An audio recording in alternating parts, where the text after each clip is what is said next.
Assalamu alaikum and welcome back. We are once again tracing one of humanity's great intellectual adventures to understand the sun that we now take so for granted. We had arrived at the point where Galileo realized that the sun has spots. It's not Aristotle's perfect ball of heavenly ether, and where Giovanni Cassini had calculated that the distance from the Earth to the sun was much bigger than anybody had surmised or thought. It was about 93 million miles.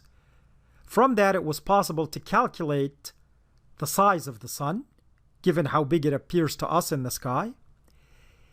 And Copernicus and Galileo had really changed thousands of years of scientific dogma, and in fact overturned common sense by saying it is not the sun that rotates around the earth as we think naturally because it rises in the east and sets in the west while we feel like we're standing still, but in fact it is the earth that rotates around the sun. And so it became ever more important for humanity to understand what was this sun. Now Newton returns to the picture. Remember when we talked about the laws of nature, we talked about Newton's law of universal gravitation, that the force between two bodies, the gravitational force, is a gravitational constant times the mass of one body times the mass of another over their radius squared. So, now knowing how far the Earth was from the sun, and knowing how long it takes the Earth to revolve around the sun, 1 year, it was possible to use Newton's law of gravitation to calculate, number one, that the sun had to be matter. It had to have mass. It couldn't be a ball of light without mass. And that this mass was in fact huge, about 332,900 times the mass of the Earth. So then what in the world could it be? The first idea had to do with something called the conservation of energy. Scientists like Joule, Mayer, Helmholtz had discovered that energy is not created or destroyed.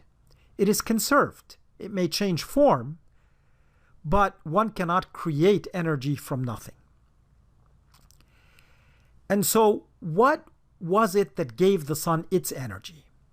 One idea, given what we know here on Earth, and given the notion that the sun was made of matter, and given the notion that we no longer believed it was made of some heavenly ether, was why not a big ball of coal that was 330,000 times or 333,000 times the mass of the Earth, providing light and heat?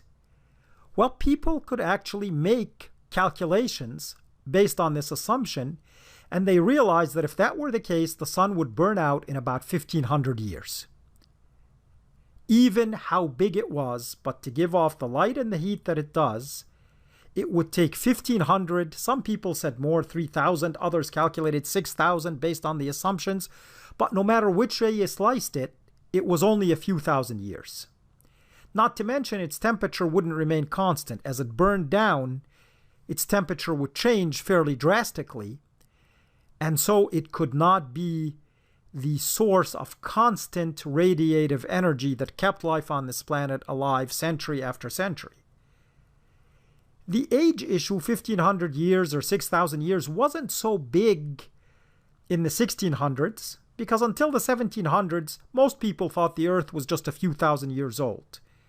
But by 1750, discoveries in geology had convinced most serious scientists that the Earth was actually now a few million years old, and so the ball of coal idea was no longer tenable.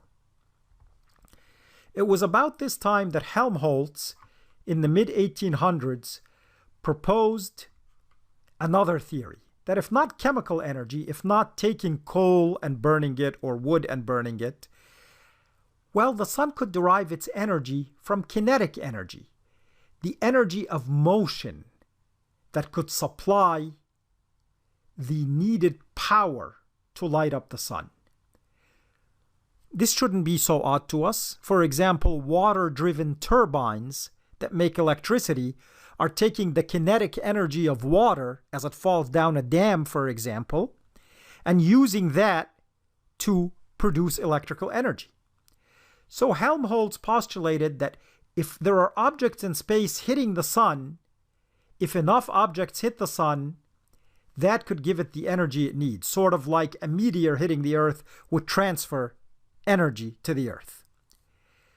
So he again made a calculation and realized that it would require 100 trillion tons of matter to hit the sun every hour to give it the energy it needs. Again, we now know how far it is, we know how big it is, we know the light and heat it gives off, so these sorts of calculations were possible, as amazing as they are.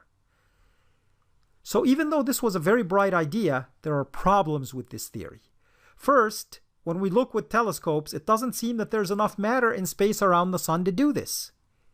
Secondly, the sun's mass would increase by 100 trillion tons every hour, year after year.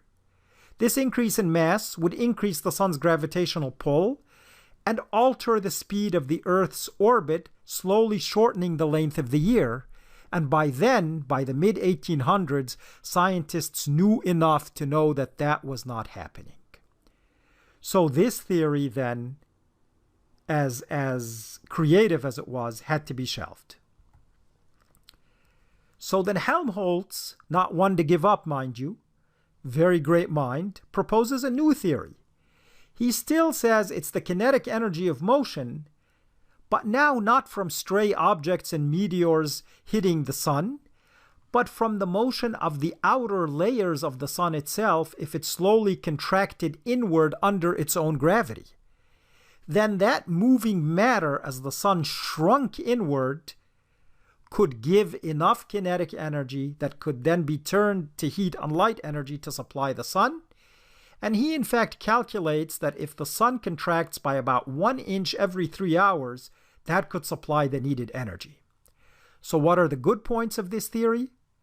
Well, the sun could actually contract this way for millions of years. It was big enough to do that.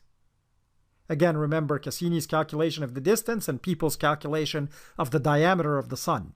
And then you see how science progresses, how interconnected everything is, how people stand on the shoulders of other people to make advances.